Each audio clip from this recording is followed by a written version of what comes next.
for test section 123997, Florida ID number 1171 in Clay County, Florida. We're on US Highway 17 south of Jacksonville, Florida, north of Green Cove Springs, Florida. This is selected 4 Ocala lime rock in design cell 1-88.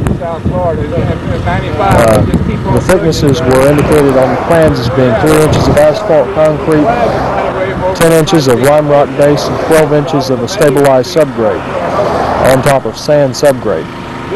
We'll go ahead and stop it now and show some of the materials as they're coming out of the test hole. 3 inches of asphalt concrete.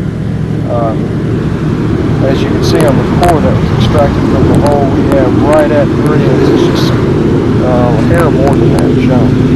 Now, the material underneath was referred to as Ocala lime rock, and this is an example of the hole of the coring operation, but you can see there are some predominantly sand size.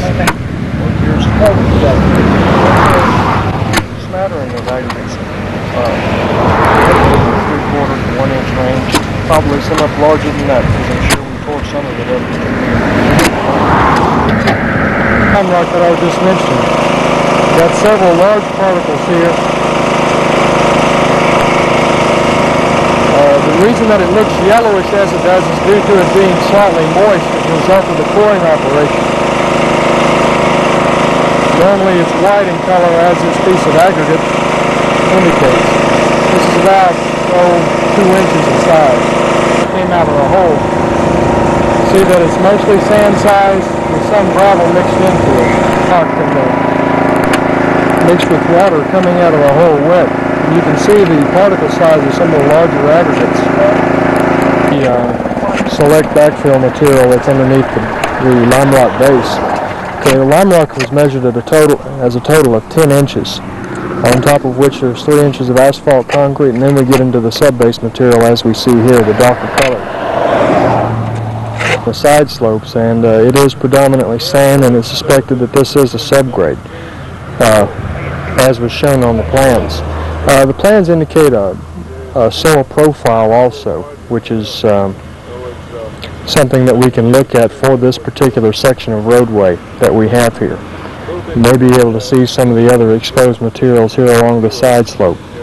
We are just immediately upstream of the test section here, about 50 feet or so. This is looking down the hole with the sunlight facing on one of the sides, and you can see quite clearly the distinction between the lime rock base and the sub-base material. You can also get a feel for some of the particle size of the lime rock base looking down the hole. You can see there is a good amount of coarse material included in there. Draw from it just a little bit to get a more clear indication of the total thickness that we have. Okay, that ought to do it for us. We'll resume the video on test section number 123997. We're approximately 6 miles north of Green Cove Springs, Florida. We're somewhat south of Jacksonville. You can see 2 lanes in each direction. You see about 230 feet up is this end of the crossover up behind us here. We've got intermittent traffic. It seems to be coming in waves. There's a stoplight about 3/4 of a mile back behind us there, north of us. Moving in a clockwise direction, see we're in flat country here. We're basically at grade, very slight fill here on this test section. Now looking forward on the test section, you can see some of the state vehicles parked up ahead. It's mixed pine and palmetto forest on either side of us here. We're in a little gap in the development between Jacksonville and Green Cove Springs. Walking survey, 2 types of distress were quite evident in this particular test section, which was indicated as being completed in the early 70s. I can't remember specifically which year.